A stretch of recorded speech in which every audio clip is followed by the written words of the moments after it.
بسم اللہ الرحمن الرحیم۔ السلام علیکم عزیز طلباء و طالبات، امید ہے آپ سب خیریت سے ہوں گے۔ آج ہم شامل نصاب سبق نمبر 6 اقوال شیخ سعدی رحمۃ اللہ علیہ کا مطالعہ کریں گے۔ بلند خوانی کے ساتھ ساتھ مشکل الفاظ کے معنی تحریر کریں گے، نیز جو اہم مطالب ہیں ان کی وضاحت بھی کی جائے گی۔ چلیے سبق پڑھتے ہیں۔ شیخ سعدی رحمۃ اللہ علیہ کا اصل نام شرف الدین، لقب مصلح الدین اور سعدی تخلص تھا۔ تخلص کیا ہوتا ہے؟ وہ مختصر نام جو شاعر حضرات اپنے اصل نام کی جگہ شعر میں لکھتے ہیں، مقطع میں لکھتے ہیں اپنے غزل یا نظم کے۔ مقطع کہا جاتا ہے آخری شعر کو۔ آپ 579 ہجری کو ایران کے شہر شیراز میں پیدا ہوئے۔ شیخ سعدی نے طویل عمر پائی، طویل یعنی لمبی۔ آپ کو سیاحت کا بہت شوق تھا۔ سیاحت کہا جاتا ہے سیر و تفریح کو۔ ساری زندگی حصول علم، سیر و سیاحت اور تصنیف و تالیف میں گزار دی۔ تصنیف و تالیف کہتے ہیں لکھنے لکھانے کے عمل کو۔ شیخ سعدی نے مختلف ملکوں کی سیاحت کے بعد جو تجربات اور مشاہدات حاصل کیے ان کو مختصر حکایات کی صورت میں لکھ دیا۔ حکایات، کہانی یا قصے کی صورت میں۔ شیخ سعدی رحمۃ اللہ علیہ نے بہت سی کتب تصنیف کیں، جن میں سے گلستان اور بوستان کو آفاقی شہرت حاصل ہے۔ آفاقی یعنی عالمگیر شہرت، جو پوری دنیا میں مشہور ہو، اس چیز کو کہا جاتا ہے کہ اس کو آفاقی شہرت حاصل ہے۔ دونوں کتب فارسی نثر کا شاہکار سمجھی جاتی ہیں۔ شاہکار کسی عظیم کام کو، کسی کارنامے کو کہا جاتا ہے۔ فارسی نثر اس وجہ سے کیونکہ جو آپ کی دونوں کتابیں ہیں، آپ کا تعلق ایران سے تھا، ایران کے شہر شیراز سے آپ کا تعلق تھا، اور ایران میں فارسی زبان بولی جاتی ہے، تو اسی وجہ سے یہ دونوں کتابوں کو فارسی نثر کا شاہکار کہا جاتا ہے، عمدہ کارنامہ کہا جاتا ہے۔ اور ان کے جو تراجم ہیں وہ کئی زبانوں میں شائع بھی ہو چکے ہیں، اور اردو زبان میں بھی ان کے تراجم ہمیں ملتے ہیں۔ ان دونوں کتب کے کئی زبانوں میں تراجم کیے جا چکے ہیں۔ ذیل میں شیخ سعدی رحمۃ اللہ علیہ کے چند زرعی اصول دیے جا رہے ہیں۔ زرعی سنہرے اصول، قیمتی اصول دیے جا رہے ہیں۔ امید ہے کہ طلباء ان اقوال کو سمجھتے ہوئے ان پر عمل کرنے کی بھرپور کوشش کریں گے۔ 20 اقوال آپ کی کتاب میں موجود ہیں، آئیں پڑھتے ہیں۔ عزیز طلباء و طالبات، سبق پڑھنے کا صرف مقصد یہ نہیں ہوتا کہ ہمیں مشکل سوالات حل کرنے ہیں، ہمیں سلیبس کمپلیٹ کرنا ہے، اپنا نصاب وقت پر ختم کر کے امتحانات کے لیے تیار ہونا ہے، بلکہ سبق کے اندر بہت زیادہ اخلاقی پہلو موجود ہوتے ہیں جو ہمیں اپنی شخصیت اور کردار کا حصہ بنانے ہوتے ہیں۔ کوئی بھی چیز پڑھنے، سمجھنے اور سیکھنے کا انسان کو جب تک فائدہ نہ ہو، اس کے اخلاق کو، اس کے کردار کو، اس کی سیرت کو فائدہ نہ پہنچے، وہ خود کو تبدیل نہ کرے، تو اس شے کو پڑھنے کا، اس چیز کو پڑھنے کا کوئی فائدہ نہیں ہے۔ تو آپ کا کوئی بھی چیز پڑھ رہے ہیں، کوئی بھی سبجیکٹ پڑھ رہے ہیں، یہ دیکھیے کہ ہم اس کے ذریعے اپنے اندر کیسے مثبت تبدیلیاں لا سکتے ہیں، اس کے ذریعے میں کیا سیکھ سکتی ہوں یا سیکھ سکتا ہوں۔ آئے پڑھتے ہیں۔ یہ 20 اقوال اگر ہم نے اپنی زندگی میں اپنا لیے تو یقین جانیے کہ ہم ایک بہترین انسان بن سکتے ہیں، وہ انسان جو خدا کو پسند ہو، جس سے اللہ راضی ہو۔ چلیے، پہلا قول ہے، اگر چاہتے ہو کہ تمہارا نام باقی رہے تو اپنے بچوں کو اچھے اخلاق سکھاؤ، کیونکہ اگر آپ کی اولاد اچھے اخلاق سے پیش آئے گی لوگوں کے ساتھ تو یقیناً جب بھی آپ نے دیکھا ہوگا عزیز طلباء و طالبات، کسی بھی کوئی بچہ یا کوئی بھی شخص اگر برا کام سر انجام دیتا ہے تو سب سے پہلے کیا کہا جاتا ہے کہ آپ کے والدین نے آپ کو کیا سکھایا ہے،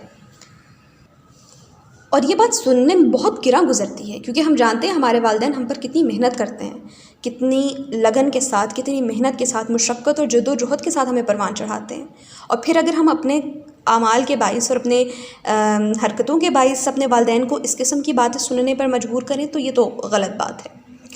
جو دوسروں کے غم سے لاتعلق ہے وہ انسان کہلانے کا مستحق نہیں، حقدار نہیں، یعنی دوسروں کے غم سے لاتعلق نہیں رہنا چاہیے۔ آپ کو معلوم ہونا چاہیے کہ آپ کے آس پاس جو لوگ موجود ہیں وہ کسی غم پریشانی میں مبتلا تو نہیں ہیں۔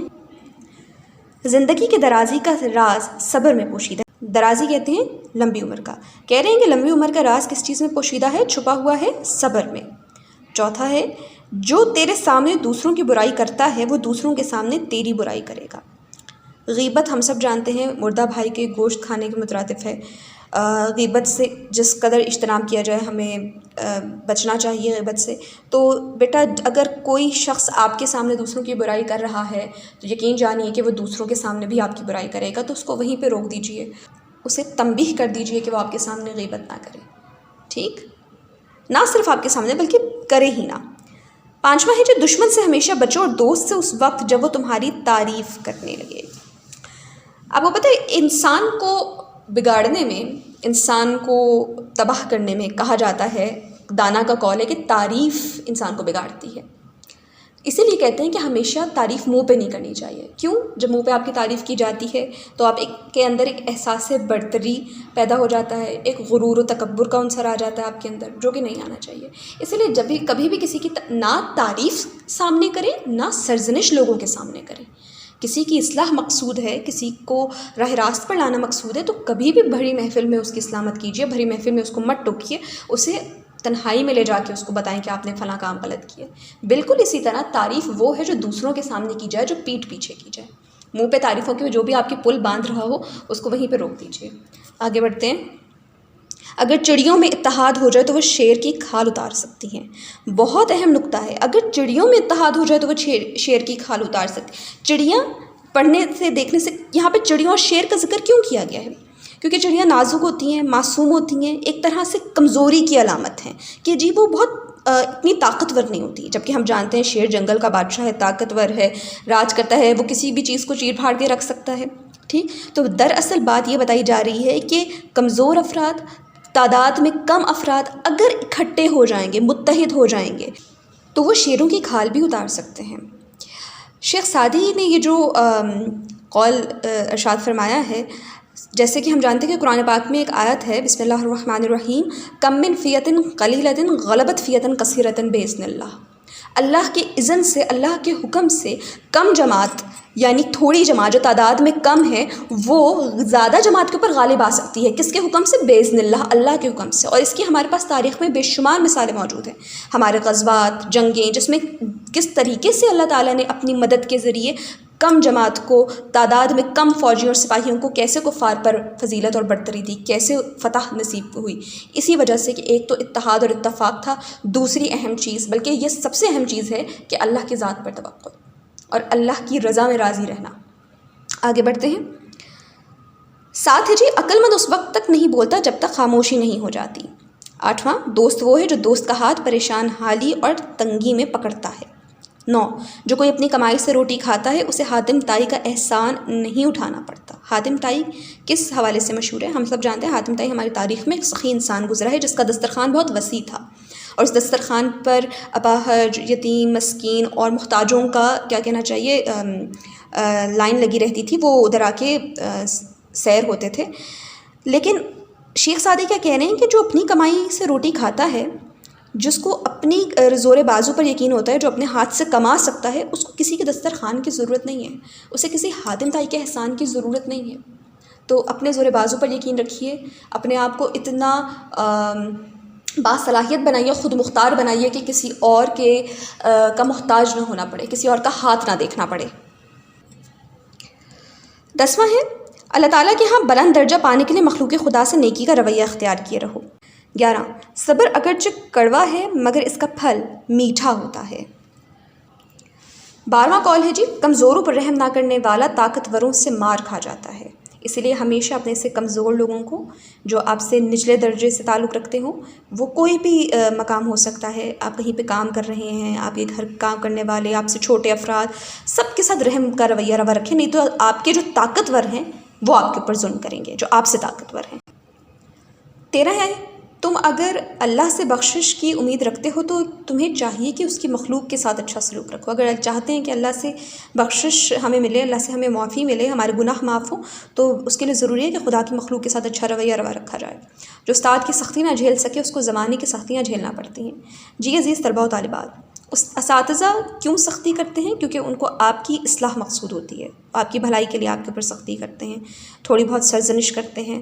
تو سختی اور سرزنش سے اپنی اصلاح کیجیے اور اس کے ذریعے اپنے آپ کو بہتر انسان بنائیے.